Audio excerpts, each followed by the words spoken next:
Good morning friends. चलिए अब हम आगे बढ़ते हैं। आज हम करेंगे सेक्शन 194 कैपिटल ए और उसके आगे के एक दो सेक्शंस और। Section 194 capital A, interest other than interest on securities. मतलब अगर आप इंटरेस्ट पे कर रहे हो, वो interest other than interest on securities है, तो वही interest section 194 capital A deal करेगा। वो सेक्शन यहाँ कवर हो रहा है। जैसे डिबेंचर पे इंटरेस्ट हो गया, बैंक से इंटरेस्ट दिया जा रहा है, अनसिक्योर लोन पे इंटरेस्ट हो गया, एट्सेट्रास। तो चलिए, यहाँ पे पेयर कौन होगा? पेयर है एनी पर्सन, कोई भी पर्सन हो सकता है, बट इंडिविजुअल रेशियो को तभी कवर करेंगे जब वो सेक्शन 44 ए बी के अंदर फॉल करते हैं। मतलब उनका टर्नओवर 44 ए बी के हिसाब से है, तभी हम उसको यहाँ पे कवर करेंगे। Otherwise company, firm, AOP, BOI ये सब कंपलसरी इसमें आ जाएगा, लेकिन इंडिविजुअल रेशियो तभी आएगा जब 44 ए बी के अंदर वो लोग फॉल करते हैं होंगे। अगर वो पेमेंट करते हैं इंटरेस्ट का, किसको? रेसिडेंट को, किसी भी रेसिडेंट को यहाँ पे बोला गया है, कोई पर्टिकुलर बंदा नहीं बोला गया है। रेसिडेंट, नॉन रेसिडेंट को दिया तो ये सेक्शन एप्लीकेबल नहीं होगा, नॉन रेसिडेंट के लिए अलग सेक्शन होगा। लेकिन अगर रेसिडेंट है तो section 194 capital A will be attract. Now, what will be the rate? Rate will be 10%. The time, credit and payment whichever is earlier. Non-applicabilities अगर जो इंटरेस्ट पे किया जा रहा है that is up to ₹5,000, then section 194 capital A will not attract. अगर किसी को भी इंटरेस्ट की पेमेंट की जा रही है ड्यूरिंग द फाइनेंशियल ईयर, वो अप टू 5,000 है, मतलब भले फिर वो कोई भी इंडिविजुअल हो, एचयूएफ हो, कोई भी पर्सन हो, या रेसिडेंट को दे रहे हो, किसी को भी दे रहे हो, लेकिन अमाउंट ही अगर 5,000 तक की है तो ये सेक्शन एप्लीकेबल नहीं होगा। सिंगल पेमेंट की बात नहीं, aggregate during the financial year है। दूसरा, अगर जो पेयर है, यहाँ पे जो एनी पर्सन बोला गया है ना, जो इंडिविजुअल एचयूएफ तभी कवर होंगे 44 में, तो जो पेयर है अगर वो बैंकिंग कंपनी है या फिर कोऑपरेटिव सोसाइटी है या फिर पोस्ट ऑफिस है, तो instead of 5,000 we have to see the amount limit is ₹40,000। अगर 40,000 से कम है, 40,000 तक की है, तो कोई टीडीएस अट्रैक्ट नहीं होगा। कब? जब payer is a bank, cooperative society और पोस्ट ऑफिस, और whether receiver is a non senior citizen होगा, then instead of 40,000 we have to see ₹50,000। मतलब 50,000 तक का सीनियर सिटीजन को दिया जा रहा है, तो ये सेक्शन एप्लीकेबल नहीं होगा, मतलब टीडीएस एप्लीकेबल नहीं होगा। उसके अलावा होगा तो होगा। कोऑपरेटिव सोसाइटी और बैंक और पोस्ट ऑफिस है, तभी 40,000 और 50,000 की लिमिट देनी है। अदरवाइज चाहे सीनियर सिटीजन हो या नहीं हो, limit will be 5,000 only. Non applicabilities और आगे बढ़ते हैं। इंटरेस्ट पेड और credit by firm to its partner, partner को अगर फर्म दे रही तो ये एप्लीकेबल नहीं होगा। Payment of interest by infrastructure डेब्ट फंड, ये एक नया मतलब इंसर्ट हुआ है, और 1/4/2021 मतलब 1 अप्रैल 2021 से ये एप्लीकेबल हुआ है।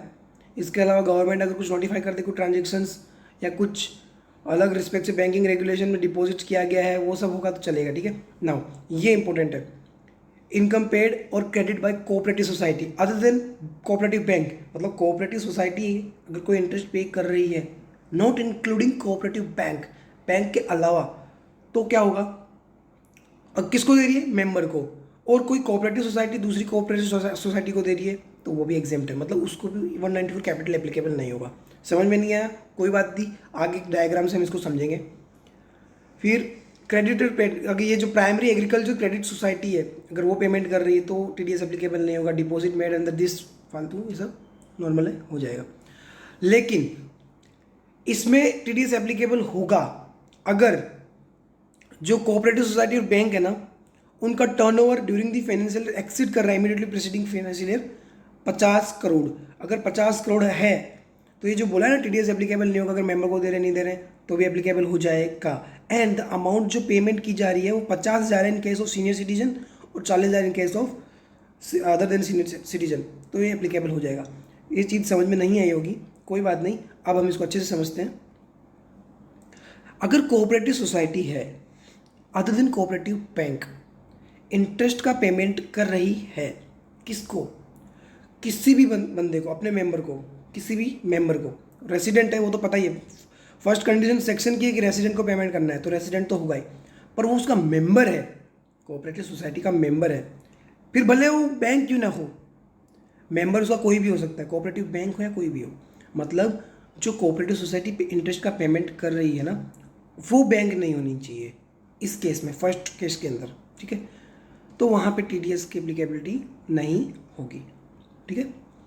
दूसरा, कोऑपरेटिव सोसाइटी अगर इंटरेस्ट का पेमेंट कर रही है, यहाँ फिर कोऑपरेटिव सोसाइटी बैंक भी आ गई।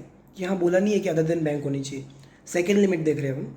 यहाँ पे कोऑपरेटिव सोसाइटी अगर इंटरेस्ट पेमेंट कर रही है, दूसरी कोऑपरेटिव सोसाइटी को रेसिडेंट तो फर्स्ट कंडीशन है ही है, उसके बाद में कोऑपरेटिव सोसाइटी होना जरूरी है। एक cooperative society second cooperative society को अगर इंटरेस्ट का पेमेंट कर रही है तो भी नो TDS, कोई TDS एप्लीकेबल वहाँ पे नहीं होता है। लेकिन इन दोनों केस में TDS एप्लीकेबल हो जाएगा अगर जो इंटरेस्ट पेमेंट कर रही है ना, उस कोऑपरेटिव सोसाइटी का टर्नओवर जो हमने देखा था पिछले सेक्शन में, सॉरी,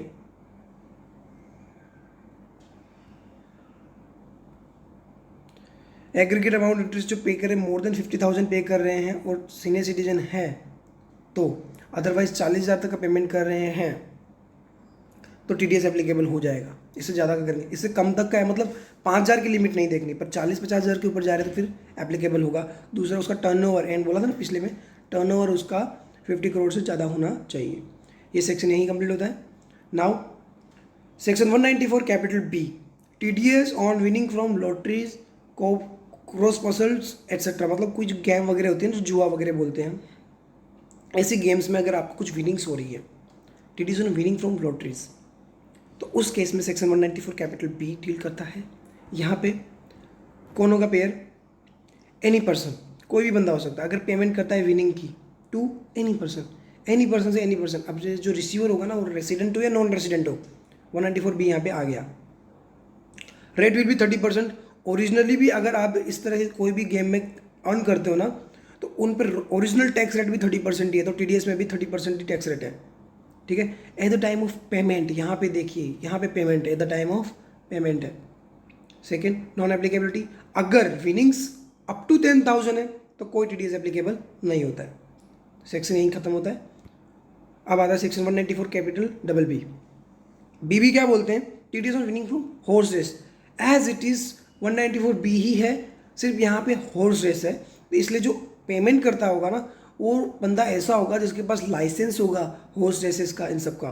ठीक है, वही बंदा पेमेंट करता हुआ, उसी को कवर किया है। विनिंग की पेमेंट कर रहा है एनी पर्सन, सेम वहाँ पे भी एनी पर्सन था, यहाँ पे भी रेट 30% है, at the time of payment है, और 10,000 रुपीज़ तक का हो तो एप्लीकेबल नहीं है।